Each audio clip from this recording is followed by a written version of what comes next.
मुझे विश्वास है आप घर पर होंगे, सुरक्षित होंगे, मास्क और सैनिटाइजर लगाकर अपना और अपनों का कोरोना से बचाव कर रहे होंगे।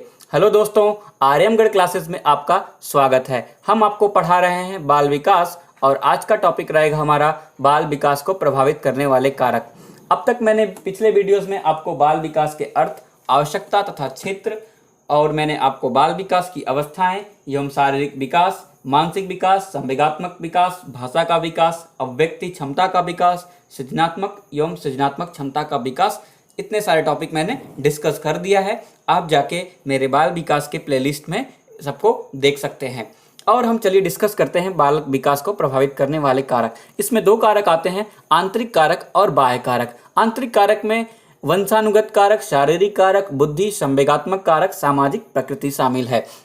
बात करते हैं वंशानुगत कारक की। वंशानुगत कारक जैसे कि पेरेंट्स में जो भी वंशानुगत होगा वो किसके पेरेंट्स से जो वंशानु जीन्स हैं वो किसके अंतर्गत जाते हैं, अपने बच्चे के उनके बच्चे के अंदर जाता है। यानी कि अगर पेरेंट्स का रंग रूप या पेरेंट्स की बुद्धि कह सकते हैं, ये वंशानुगत कारक में शामिल हो सकती है। तो आप ये नहीं कह सकते, आप कहीं ना कहीं इफेक्ट करता है बच्चों में वंशानुगत कारक एक इम्पॉर्टेंट रोल होता है। अगर बच्चे के पिता या बच्चे की माँ का बुद्धि विकास तीव्र ज़्यादा होगा या उनका रंग रूप कैसा है, तो ये बच्चे के वंशानुगत कारक द्वारा उस पर इफेक्ट डालता है। अब बात करते हैं शारीरिक कारक।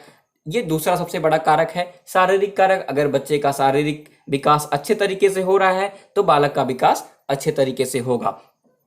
बात करते हैं बुद्धि।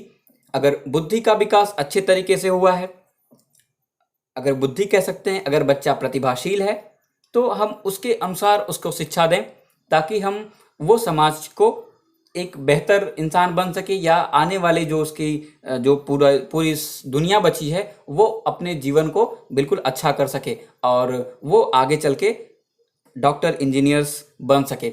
अगर बुद्धि उसकी कमज़ोर है तो उसके अनुसार शिक्षा दें ताकि उसकी बुद्धि को हम विकास कर सकें। तो ये आंतरिक कारक भी बाल विकास को प्रभावित करने वाले कारक में बुद्धि भी शामिल है। बात करते हैं संवेगात्मक के कारक। तो संवेगात्मक कारक कह सकते हैं कि इमोशनल फैक्टर। अगर बच्चे का इमोशनल फैक्टर बढ़िया तरीके से है, अगर अपने पेरेंट्स के साथ उसका इमोशन अच्छा जुड़ा है, अपने दोस्तों के साथ अगर अच्छा उसका इमोशन है, प्यार की भावना है, अपनी जिम्मेदारियों की भावना है या लड़ाई झगड़े न करने की भावना है, तो ये भी कह सकते हैं कि संवेग में आंतरिक संवेगात्मक कारक भी बालक के इंटरनल फैक्टर को इफेक्ट करता है। फिर बात करते हैं सामाजिक प्रकृति। अगर बच्चे की सामाजिक प्रकृति अच्छी है, आसपास का माहौल अच्छा है, तो ये भी बालक के विकास को प्रभावित करता है। अब बालक करते हैं बाह्य कारक की। बाह्य कारक में जैसे देख सकते हैं वातावरण।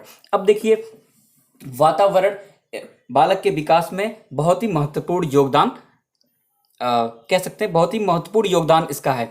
अब जैसे कि वातावरण देखिए, एक आप बीज ले लीजिए, एक बीज जो बिल्कुल स्वस्थ बीज है और उससे एक बड़े पौधे का विकास होना है, लेकिन एक बीज को मैंने क्या रखा, बिल्कुल उसको उसके अनुसार वातावरण दिया और दूसरे बीज को मैंने क्या रखा, उसको ना तो पानी दिया ना तो उसको मैंने प्रकाश दिया और दूसरे बीज को मैंने जो उसकी जरूरत थी उसको मैंने पूरा किया।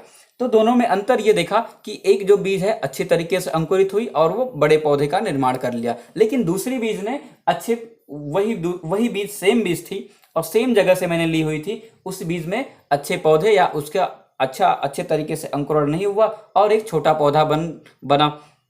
अब देखिए, दोनों में अंतर ये पड़ा कि मैंने दोनों का वातावरण अलग अलग रख दिया। तो कह सकते हैं कि बालक के विकास में भी वातावरण का इफेक्ट बहुत ज़्यादा है।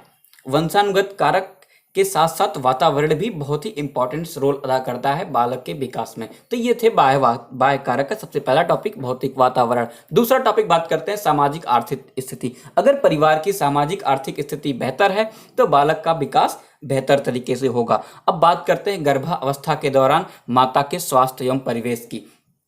अगर जब बच्चा माँ के गर्भ में होता है, अगर उनकी माता स्वस्थ होती है, अगर उनका खान पान बेहतर तरीके से होता है, तो बच्चे का विकास, जो गर्भ में पल रहे बच्चे का विकास भी अच्छे तरीके से होता है। अब बात करते हैं जीवन की घटनाएं। कुछ ऐसे जीवन की घटनाएं होती हैं जो बालक को बिल्कुल अचानक चेंज कर देती हैं। जैसे कि आकस्मिक घटनाएं कुछ हो जाए या कुछ ऐसी घटनाएं हो जाए कि जो बच्चा कभी भूल ना पाए, तो ये भी बालक के विकास में प्रभावित करने वाले कारक कह सकते हैं। या जीवन घटनाएं कुछ अच्छी भी हो सकती हैं, बुरी भी हो सकती हैं। तो ये थे बालक के विकास को प्रभावित करने वाले कारक, आप इसको एक बार जरूर देख लीजिएगा। और नेक्स्ट टॉपिक मेरा रहेगा वातावरण। वातावरण में आपको बताऊंगा पारिवारिक, सामाजिक, विद्यालय और संचार माध्यम के बारे में, इसको मैं डिस्कस कर दूंगा। अगर ये मेरी वीडियो आपको अच्छी लगती है तो आप लाइक, कमेंट और सब्सक्राइब जरूर करिएगा और अपने दोस्तों के साथ शेयर करिएगा। आज के लिए इतना ही। जय हिंद दोस्तों।